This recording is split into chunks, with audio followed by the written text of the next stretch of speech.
नमस्कार दोस्तों, आप सभी का स्वागत है हमारे YouTube channel BCS basic physics पर। आज से हम स्टार्ट करने जा रहे हैं कक्षा 11 की भौतिकी। हम फिजिक्स का अध्ययन करेंगे, प्रारंभ से अध्ययन करेंगे, कक्षा 11 से स्टार्ट करने जा रहे हैं। आप सभी लोगों का हमारे YouTube चैनल पर स्वागत है। देखिए, इस वीडियो में आप देखेंगे कि विज्ञान क्या है। विज्ञान की हम परिभाषा देखेंगे। यहाँ पर आप पिछली कक्षाओं में भी देख चुके हैं, कक्षा 9 में, 10 में, और उससे भी पहले भी आप विज्ञान को परिभाषित कर चुके हैं। ठीक वैसे यहाँ पर हम विज्ञान को परिभाषित करेंगे। साथ में हम विज्ञान के जो प्रमुख भाग हैं, मूल भाग है, उनके बारे में यहाँ पर देखने वाले हैं। फिर हम उन मूल भागों में से भौतिकी के बारे में अध्ययन करेंगे कि भौतिकी होती क्या है, किसे कहते हैं और भौतिकी के प्रकार कौन कौन से हैं, वो यहाँ पर इस वीडियो में आप देखने वाले हैं। और भौतिकी के उपयोग क्या हैं, भौतिकी हमारे जीवन में क्या छाप छोड़ता है, कौन से कार्यों में सहयोग प्रदान करता है, इसके बारे में इस वीडियो में आप देखने वाले हैं। सर्वप्रथम हम बात करते हैं कि विज्ञान क्या है, विज्ञान कहते किसे हैं। देखिए, जो पहला जो चैप्टर है, उस चैप्टर का नाम मैं आपको बता देता हूं, जो कि राजस्थान बोर्ड और एनसीईआरटी की बुक्स में जो चलता है। चैप्टर का तो नाम है भौतिक जगत। भौतिक जगत को समझने के लिए हम एक एक करके सबको परिभाषित करेंगे। सर्वप्रथम हम हेडिंग डाल रहे हैं विज्ञान। विज्ञान विषय आपने लिया है, इसको हम कह रहे हैं साइंस, SCIENCE, साइंस आपने ली है, विज्ञान। देखिए विद्यार्थियों, ये जो साइंस वर्ड है, ये आया कहां से? ये एक लैटिन वर्ड से बना है। लैटिन वर्ड है, लैटिन शब्द है सिंटिया। सिंटिया से साइंस बना है। इस सिंटिया का मतलब होता है, अर्थ होता है जानना। सिंटिया का लैटिन शब्द है जिसका अर्थ होता है, इसका अर्थ है विद्यार्थियों जानना। इसका मतलब ये हुआ है कि विज्ञान का जो शाब्दिक अर्थ है, विज्ञान का जो शाब्दिक अर्थ है, इस शब्द का जो मतलब है वो है जानना। विज्ञान का जो शाब्दिक अर्थ है वो है विद्यार्थियों जानना। अब हम इसको परिभाषित कैसे करेंगे? देखिए, सिंटिया से बना है साइंस, और साइंस को हम कहते हैं विज्ञान। देखिए, जो विज्ञान है वो संस्कृत में इसका मतलब होता है ज्ञान से, नॉलेज से। और हम यहाँ पर विज्ञान की एक वेल डिफाइंड डेफिनेशन देने वाले हैं। देखिए, विज्ञान क्या करता है? प्रकृति में होने वाली जो घटनाएं हैं उनका क्रमबद्ध अध्ययन करता है, सुव्यवस्थित तरीके से अध्ययन करता है। और कोई भी जो अध्ययन है वो उसका अंतिम अध्ययन नहीं होता, विस्तृत रूप से अध्ययन करता है, जितना हो सकता है उतना विस्तृत और गहराई के साथ में अध्ययन करता है, और उस अध्ययन से कुछ नई जानकारियां प्राप्त करता है। उस अध्ययन के आधार पर भविष्यवाणी करता है, नए स्रोतों का, नए सिद्धांतों का निर्माण करता है। तो विज्ञान में हकीकत क्या है कि प्रकृति की जो घटनाएं जिनको समझने के लिए अध्ययन किया जाता है, और उसी को ही हम विज्ञान कहते हैं। एक बार समझेंगे। देखिए, प्रकृति के अंदर बहुत सारी जो घटनाएं घटित होती है। पहले ये माना जाता था कि यदि किसी घटना का कारण पता नहीं हो तो उसको दैवीय प्रकोप या किसी कारणवश मान लिया जाता था। बट साइंस है, किसी भी घटना के पीछे रीजन ढूंढती है, उसकी गहराई तक जाती है कि वो घटना क्यों घटित हो रही है। प्रत्येक घटना का रीजन ढूंढा जाता है, कारण ढूंढा जाता है, और उस घटना की व्याख्या की जाती है। तो प्रकृति में जो भी घटना घटित होती है, उन सभी घटनाओं का अध्ययन हम विज्ञान में करते हैं। तो इसको कैसे परिभाषित कर सकते हैं कि देखिए, कि यदि हम प्रकृति का अध्ययन करें और वो अध्ययन है वो क्रमबद्ध होना चाहिए, क्रमबद्ध अध्ययन हो, सुव्यवस्थित अध्ययन होता है, तो उसी को ही हम विज्ञान कहते हैं। कि प्रकृति के क्रमबद्ध और सुव्यवस्थित अध्ययन को हम विज्ञान कहेंगे। तो प्रकृति के क्रमबद्ध एवं सुव्यवस्थित अध्ययन को विज्ञान कहते हैं, साइंस कहा जाता है, साइंस कहा जाता है।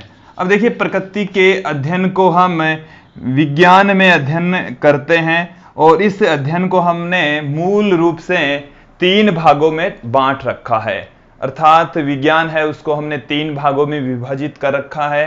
देखिए, विज्ञान के जो प्रमुख भाग हैं वो कौन कौन से हैं?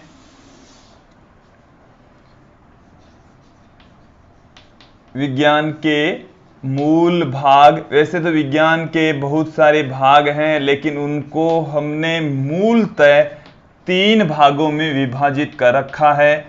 और 3 भाग कौन कौन से हैं? 3 भाग हैं। पहला जो भाग है विद्यार्थियों, उसको हम कह रहे हैं भौतिक विज्ञान। पहला जो भाग है विज्ञान का वो है भौतिक विज्ञान, जिसको हम फिजिक्स कह रहे हैं। और हम फिजिक्स के बारे में ही, भौतिक विज्ञान के बारे में ही यहाँ पर अध्ययन करने वाले हैं। दूसरा इसका जो पार्ट है वो है रसायन विज्ञान, और रसायन विज्ञान को हम केमिस्ट्री कहते हैं, इसको केमिस्ट्री कहा जाता है। और तीसरा जो मूल पार्ट है वो है जीव विज्ञान, जिसमें जीवों के बारे में अध्ययन करेंगे, इसको बायोलॉजी कहा जाता है। तो विज्ञान के विद्यार्थियों मूल रूप से 3 भाग होते हैं, भौतिक विज्ञान, रसायन विज्ञान तथा जीव विज्ञान। और इन तीनों भागों का आप लोग अध्ययन करने वाले हैं। जो साइंस के स्टूडेंट हैं उनमें ये 2 सब्जेक्ट तो रहेंगे ही, और यदि कोई विद्यार्थी जीव विज्ञान लेता है तो ये तीनों सब्जेक्ट उसके रहेंगे। और यदि कोई विद्यार्थी गणित अपने विज्ञान विषय में, संकाय में सम्मिलित करता है तो उसके जीव विज्ञान वाला पार्ट नहीं आएगा, भौतिक विज्ञान और रसायन विज्ञान वाला पार्ट आएंगे। देखिए, वैसे तो गणित भी वैज्ञानिक विधियों पर ही आधारित है, उसके भी अपने सिद्धांत हैं, वो भी एक विज्ञान का ही पार्ट है। हम यहाँ पर भौतिक विज्ञान का अध्ययन करेंगे, इसको परिभाषित करेंगे। देखिए, रसायन विज्ञान और जीव विज्ञान को भी आगे विभाजित किया जा चुका है। क्या होते हैं इनके एक बार प्रकार देख लेंगे, फिर हम विस्तृत अध्ययन करेंगे भौतिक विज्ञान क्या है, इसकी यूज क्या है। जो रसायन विज्ञान है इसमें रसायनों के बारे में अध्ययन किया जाता है। इसके जो मूलभूत कण होता है वो इलेक्ट्रॉन होता है, इलेक्ट्रॉन से मिलकर परमाणु बनते हैं, परमाणुओं से अणु बनते हैं, और उनसे यौगिक रसायनों का निर्माण होता है, और उन्हीं के बारे में अध्ययन करते हैं रसायन विज्ञान में। और रसायन विज्ञान को मूलतः 2 भागों में बांटा जाता है, कार्बनिक रसायन और अकार्बनिक रसायन। कार्बनिक रसायन तो केमिस्ट्री का एक ऐसा हिस्सा होता है जिसमें जो यौगिक हैं, अणु परमाणु है, उनमें कार्बन सम्मिलित होगा। इसमें कार्बन के बारे में अध्ययन करेंगे तो वो तो है कार्बनिक रसायन, इसको हम ऑर्गेनिक केमिस्ट्री कहते हैं, या सिर्फ आप ऑर्गेनिक कह दीजिए तो वो तो है कार्बनिक रसायन। इसका जो दूसरा पार्ट है वो है अकार्बनिक रसायन। अकार्बनिक रसायन में कार्बन को छोड़कर जो अन्य रसायन है उनके बारे में अध्ययन करेंगे, और उसको हम इनऑर्गेनिक कहते हैं, इनऑर्गेनिक कहा जाता है। मूल रूप से रसायन विज्ञान के 2 भाग हैं, लेकिन जैसे ही आप हायर एजुकेशन लेंगे, कॉलेज में जाएंगे, तब इसके 3 पार्ट हो जाएंगे। यहां पर एक तीसरा पार्ट और चलेगा, भौतिक रसायन। भौतिक रसायन, उसमें आदि भौतिकी आती है, आदि रसायन आता है, और उसको हम कहते हैं फिजिकल केमिस्ट्री। फिजिकल केमिस्ट्री कहा जाता है। देखिए, ये तो रसायन विज्ञान के पार्ट हैं और आप रसायन विज्ञान में अच्छे से और बेहतर तरीके से पढ़ लेंगे। अब हम आपको बता रहे हैं जीव विज्ञान। देखिए, जीव विज्ञान के अंदर जीवों के बारे में अध्ययन किया जाता है, सजीवों के बारे में अध्ययन किया जाता है। तो सजीवों को भी विद्यार्थियों हमने 2 भागों में डिवाइड कर रखा है। देखिए, सजीवों को हमने 2 भागों में, एक तो है जंतु विज्ञान, जो पहला पार्ट है वो तो है जंतु विज्ञान, जिसको हम जूलॉजी कहते हैं, इसको जूलॉजी कहा जाता है। इसमें जो जंतु है उनके बारे में अध्ययन करेंगे जंतु विज्ञान में। और इसका जो दूसरा पार्ट है वो है वनस्पति विज्ञान, और वनस्पति विज्ञान के अंदर पेड़ पौधों वनस्पति के बारे में अध्ययन करेंगे, और इसको हम बॉटनी कहते हैं, इसको बॉटनी कहा जाता है। तो ये हमने विज्ञान की परिभाषा और उसके जो मूल भाग है उनको हमने यहाँ पर विभाजित किया है। भौतिक विज्ञान को अब यहाँ पर हम विभाजित करेंगे, और उनसे रिलेटेड भौतिक विज्ञान कहते क्या है और उनसे रिलेटेड जो प्रमुख भाग है उनके बारे में यहाँ पर अब हम देखेंगे। यहाँ तक आप लोगों को अच्छे से समझ में आ गया होगा। दोस्तों, अब हम बात करेंगे भौतिक विज्ञान क्या है, कहते किसे हैं, और इसके प्रमुख भाग और इसके उपयोग। इससे पहले हमने विज्ञान को परिभाषित कर दिया है, उसके प्रमुख भागों के बारे में हमने देख लिया। अब हम यहाँ पर भौतिक विज्ञान को परिभाषित करेंगे। देखिए, इसे हम अंग्रेजी में फिजिक्स कहते हैं, अंग्रेजी में इसको फिजिक्स कहा जाता है। और एक ग्रीक भाषा का वर्ड है फूसिस, उस फूसिस वर्ड से, इस फूसिस वर्ड से ही भौतिक विज्ञान बना है, फूसिस से फिजिक्स बना है।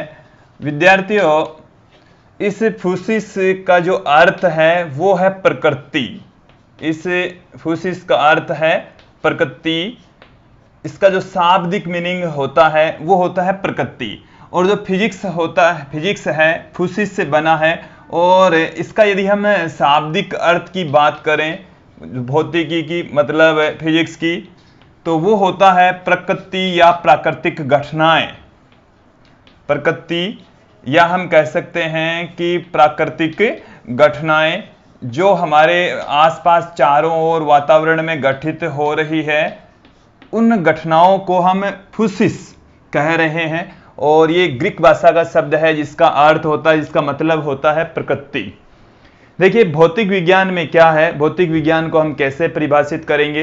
ये विज्ञान की एक ऐसी शाखा है जिसमें प्रकृति में होने वाली सभी घटनाओं के बारे में अध्ययन किया जाता है, जो हम घटनाएं अपनी आंखों से देख पा रहे हैं, जैसे सूर्य का अस्त होना, सूर्य का उगना, चंद्रमा का अस्त होना, उदय होना, चंद्रमा के अलावा जो तारे हैं उनकी गति, ये तो हमारे खगोलीय भौतिकी के अंतर्गत आएगा। इसके साथ में भी हम जीवन में जितनी भी घटनाएं, जैसे सेब के पेड़ से सेब का गिरना, किसी पत्थर को हम ऊपर उछालते हैं तो उसका पृथ्वी पर वापस लौट कर आना, चुंबक का लोहे जैसी वस्तुओं को अपनी ओर आकर्षित करना, ये जो घटनाएं हम अपनी आंखों से देखते हैं, उन सभी घटनाओं का अध्ययन हम भौतिकी के अंतर्गत करते हैं। जितनी भी घटनाएं हमारी आंखों से देखी जा रही है, उन सभी घटनाओं का अध्ययन भौतिकी में किया जाएगा।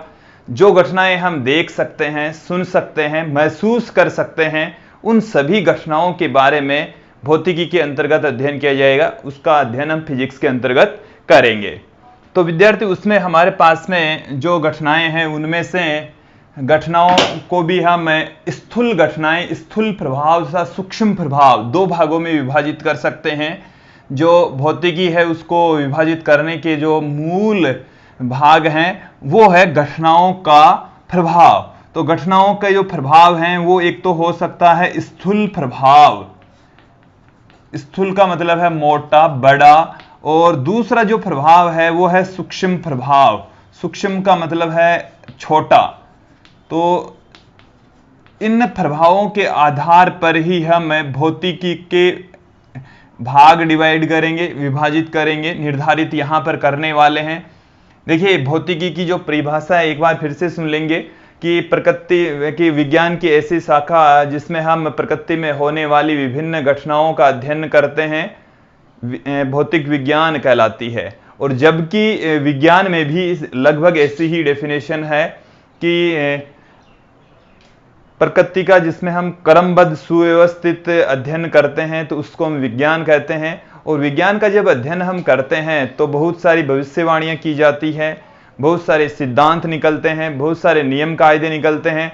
पुराने नियम नियमों में संशोधन होता है, नए नियमों का निर्माण होता है। विज्ञान में कोई भी प्रयोग प्रेक्षण अंतिम नहीं होता, विज्ञान लगातार प्रोग्रेस कर रही है। भौतिकी में भी ऐसा ही है। भौतिकी में जितनी भी घटनाएं प्रकृति में हो रही है, उन सभी घटनाओं के बारे में अध्ययन करेंगे। जो हम अपनी आंखों से देख रहे हैं, महसूस कर रहे हैं, सुन रहे हैं, उन सभी घटनाओं का अध्ययन हम भौतिकी के अंतर्गत करेंगे। और भौतिकी की कोई वेल डिफाइंड डेफिनेशन हम कि एक लाइन में हम भौतिक विज्ञान को परिभाषित कर दें, ऐसा पॉसिबल नहीं है। बट इसके जो शाब्दिक अर्थ है उसके अकॉर्डिंग हम भौतिक विज्ञान को परिभाषित करें तो यही है कि प्रकृति में होने वाली घटनाओं का अध्ययन जिस शाखा में किया जाता है उसको हम भौतिक विज्ञान कहते हैं। और भौतिक विज्ञान को उसके स्थूल प्रभाव तथा सूक्ष्म प्रभाव के आधार पर दो भागों में विभाजित किया जा सकता है। दो भाग इनके हमने निर्धारित कर रखे हैं। जो पहला भाग है वो है चिरसम्मत भौतिकी। चिरसम्मत का मतलब है पुरानी। विद्यार्थी सन 1900 से पहले की जो भौतिकी है उसको हम चिरसम्मत भौतिकी कहते हैं। और दूसरा इसका जो पार्ट है वो है आधुनिक भौतिकी। आधुनिक भौतिकी, चिरसम्मत भौतिकी को हम क्लासिकल फिजिक्स कहते हैं। जो क्लासिकल फिजिक्स है उसका अर्थ यह है कि ये पुरानी फिजिक्स है, पुराने जमाने की। और आधुनिक भौतिकी का मतलब है मॉडर्न फिजिक्स, नए जमाने की भौतिकी। अब इनको हम कैसे विभाजित करेंगे, कैसे परिभाषित करेंगे? तो देखिए विद्यार्थियों, चिरसम्मत भौतिकी के अंतर्गत तो हम स्थूल प्रभावों का अध्ययन करते हैं कि मोटा मोटा अध्ययन जिस भौतिकी के अंतर्गत किया जाता है उसको हम चिरसम्मत भौतिकी कहते हैं। चिरसम्मत भौतिकी सन 1900 से पहले की भौतिकी है। सन 1900 से पहले की जो फिजिक्स है उसको हम चिरसम्मत भौतिकी कहेंगे, क्लासिकल फिजिक्स कहा जाता है। आधुनिक भौतिकी है उसके अंतर्गत हम सूक्ष्म प्रभावों का अध्ययन करते हैं। तो प्रकृति में होने वाली जो घटनाएं हैं उनकी जो सूक्ष्म प्रभाव हैं, जो अति अल्प होते हैं प्रभाव, उनका हम अध्ययन आधुनिक भौतिकी के अंतर्गत करते हैं। और ये सन 1900 के बाद की भौतिकी है। सन 1900 के बाद की जो फिजिक्स है उसको हम आधुनिक भौतिकी कहते हैं, जिसमें सूक्ष्म प्रभावों के बारे में अध्ययन किया जाता है। अब देखिए विद्यार्थियों, जब इनके हम प्रकार विभाजित करेंगे तब हम इनको बेटर तरीके से समझ पाएंगे। सबसे पहले हम बात करेंगे कि जो चिरसम्मत भौतिकी है उसके विभिन्न भाग कौन कौन से हैं। देखिए सबसे पहले हम चिरसम्मत भौतिकी के विभिन्न भाग यहां पर देखने वाले हैं। चिरसम्मत भौतिकी, इसको हम क्लासिकल फिजिक्स कह रहे हैं। चिरसम्मत भौतिकी का जो पहला और प्रमुख भाग है वो है यांत्रिकी। देखिए वर्ड से ही ये समझ में आ रहा है कि ये यंत्रों से संबंधित है। इसको हम मैकेनिक्स कहते हैं। मैकेनिक्स का मतलब है कि ये मशीनों से रिलेटेड है, यंत्रों से संबंधित है। तो भौतिक विज्ञान की ऐसी शाखा जिसमें हम वस्तुओं के, पिंडों के स्थूल निकाय, स्थूल कह सकते हैं, साम्य अवस्था में जो निकाय हैं, साम्य अवस्था व गतिशील अवस्था में जो निकाय होते हैं उनका अध्ययन करते हैं। एक बार देखिए इनको समझ लेंगे कि जैसे मान लीजिए कोई पदार्थ, तंत्र, निकाय है, वो स्थिर अवस्था में होता है या गतिशील अवस्था में होता है, तो उसका अध्ययन हम यांत्रिकी के अंतर्गत करेंगे कि यदि कोई पिंड स्थिर अवस्था में है, साम्य अवस्था में है, तो वो साम्य अवस्था में किन बलों के अधीन है, उसकी ऊर्जा कितनी है, कौन सी ऊर्जा उसकी कितनी है, उसका अध्ययन हम यांत्रिकी में करेंगे। यदि पिंड गतिशील अवस्था में है तो भी उसका अध्ययन हम यांत्रिकी में करने वाले हैं। तो यांत्रिकी का मतलब है मशीनों से रिलेटेड भी है, क्योंकि मशीनें हैं वो गतिशील अवस्था में होती है और उन सभी का अध्ययन हम यांत्रिकी के अंतर्गत करते हैं। तो विद्यार्थियों, यांत्रिकी चिरसम्मत भौतिकी का पार्ट है जिसमें स्थूल, और स्थूल का मतलब यहाँ पर मोटे निकाय हैं जो साम्य अवस्था में हो या गतिशील अवस्था में हो, उनका अध्ययन हम यांत्रिकी के अंतर्गत करेंगे। इसका जो दूसरा पार्ट है इनको हम एक एक करके अच्छे से अध्ययन करने वाले हैं। दूसरा इसका जो भाग है वो है प्रकाशिकी, इसको ऑप्टिक्स कहा जाता है। तो इसमें आप कक्षा 10 में भी वैसे प्रकाश के बारे में पढ़ चुके हैं, प्रकाश की कुछ घटनाएं पढ़ चुके हैं। प्रकाश क्या है, प्रकाश की जो विभिन्न घटनाएं प्रदर्शित की जाती है उन घटनाओं के बारे में, प्रकाश के घटनाओं से संबंधित जो नियम है, सिद्धांत है, उनके बारे में हम ऑप्टिक्स के अंदर अध्ययन करेंगे। तो भौतिक विज्ञान की ऐसी शाखा जिसमें प्रकाश तथा प्रकाश से संबंधित सिद्धांत नियमों के बारे में अध्ययन किया जाता है उसको हम प्रकाशिकी कहते हैं, ऑप्टिक्स कहा जाता है। तो विद्यार्थियों ये जो हमारे पास में दूसरा जो पार्ट है उसको आपने कक्षा 10 में भी बहुत कुछ पढ़ चुके हैं, थोड़ा बहुत अध्ययन कर चुके हैं। देखिए इसमें हम तीसरा जो पार्ट है वो हम यहां पर लेकर चलेंगे, ऊष्मागतिकी। ऊष्मागतिकी को हम थर्मोडायनेमिक्स कहते हैं, थर्मोडायनेमिक्स। और देखिए थर्मोडायनेमिक्स के अंतर्गत हम ताप क्या होता है, ताप के बारे में अध्ययन करेंगे, ताप के कुछ नियम कायदों के बारे में अध्ययन करेंगे, ऊष्मा क्या होती है इसके नियम कायदों के बारे में अध्ययन करेंगे। तो भौतिक विज्ञान की ऐसी शाखा जिसमें हम ताप और ऊष्मा के बारे में अध्ययन करते हैं ऊष्मागतिकी कहलाती है। मैं चौक ले लेता हूं।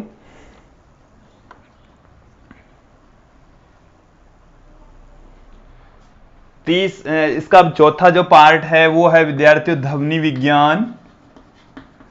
ध्वनि विज्ञान को हम एकॉस्टिक्स कहते हैं।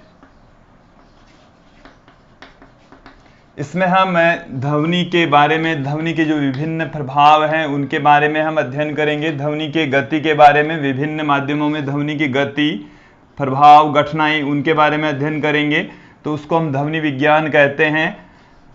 इसका एक पार्ट हम और देख रहे हैं, विद्युत चुंबकत्व, इलेक्ट्रोमैग्नेटिज्म कहा जाता है।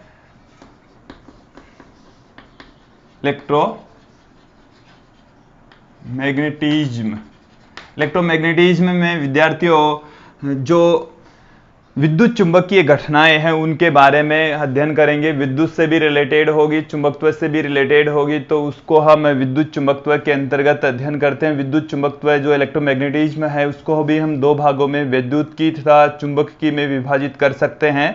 और उनके अंदर हम विद्युत से रिलेटेड तथा चुंबक से रिलेटेड घटनाओं के बारे में हम अध्ययन करते हैं। ये सब जो पार्ट हैं वो चिरसम्मत भौतिकी के हैं। इसके अलावा भी भौतिकी के बहुत सारे पार्ट हैं, जैसे भूविज्ञान हो गया है, वो भी हम चिरसम्मत भौतिकी के अंतर्गत रख सकते हैं। खगोलिकी हो गया है, जो एस्ट्रोलॉजी जिसको हम कह रहे हैं, वो भी चिरसम्मत भौतिकी के अंतर्गत उसकी श्रेणी में हम पुट कर सकते हैं। अब हम बात करेंगे इसका जो सेकंड पार्ट है वो है आधुनिक भौतिकी, मॉडर्न फिजिक्स। आधुनिक भौतिकी के अंतर्गत जो प्रमुख भाग हैं उन भागों में सबसे पहला जो भाग है वो है क्वांटम भौतिकी। सबसे इंटरेस्टिंग सब्जेक्ट है इस जमाने का क्वांटम भौतिकी।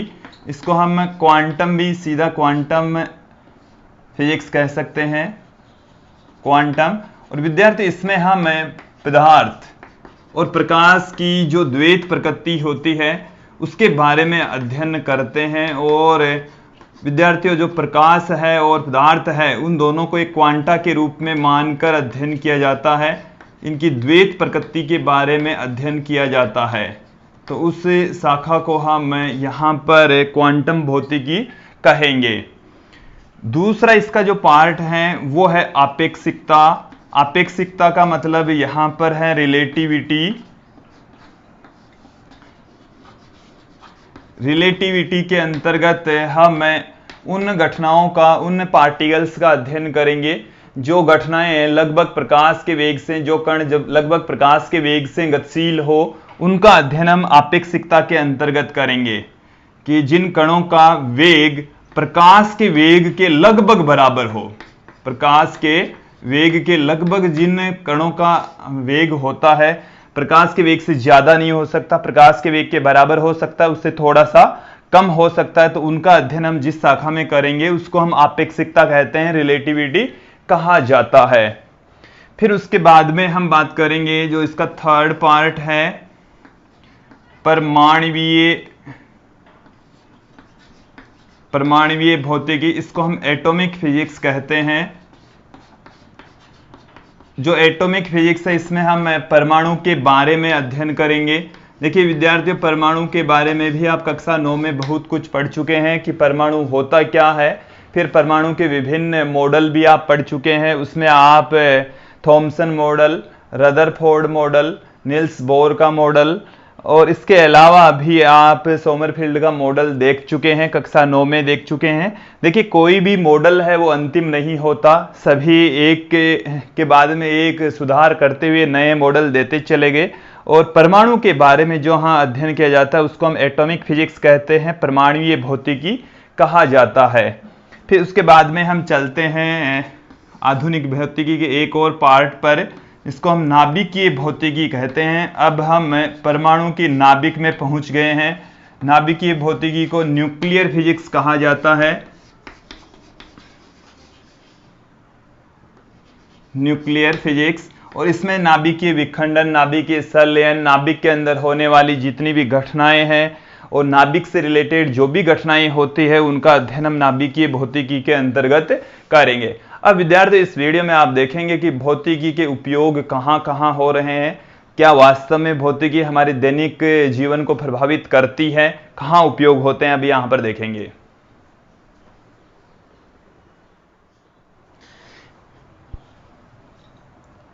विद्यार्थियों अब हम बात करेंगे भौतिकी के उपयोग की। सर्वप्रथम हम देखेंगे भौतिकी के उपयोग में विद्युत का उत्पादन। विद्युत उत्पादन आप कक्षा 10 में भी पढ़ चुके हैं। विद्युत उत्पादन की जो अलग अलग विधियां हैं, पवन ऊर्जा से हैं, जल से हैं या परमाणु भट्टियां हैं, उन सभी में विद्युत चुंबकीय प्रेरण का सिद्धांत लगता है। उन सभी जो तरीके हैं विद्युत उत्पादन के, उन सभी में टरबाइन घूमेगा और उससे विद्युत का उत्पादन होता है। तो वो भौतिक विज्ञान के विद्युत चुंबक के प्रेरण पर आधारित होता है। तो विद्युत का उत्पादन भौतिकी के उपयोगों के अंतर्गत ही आएगा। इसके बाद में हम बात करें इंजन डीजल इंजन हो सकता है, पेट्रोल इंजन हो सकता है। इंजन चाहे कोई सा भी हो, ऊष्मागतिकी के नियमों पर आधारित होते हैं। ऊष्मागतिकी के नियम कायदे वहां पर अप्लाई होंगे, तब जाकर इंजन का निर्माण हुआ था, अप्लाई होते हैं। फिर उसके बाद में हम बात करें रॉकेट नोदन। रॉकेट जो आसमान में छोड़े जा रहे हैं वो गति के तृतीय नियम पर आधारित हैं, जो आप पढ़ चुके हैं। तीसरे नियम पर आधारित हैं।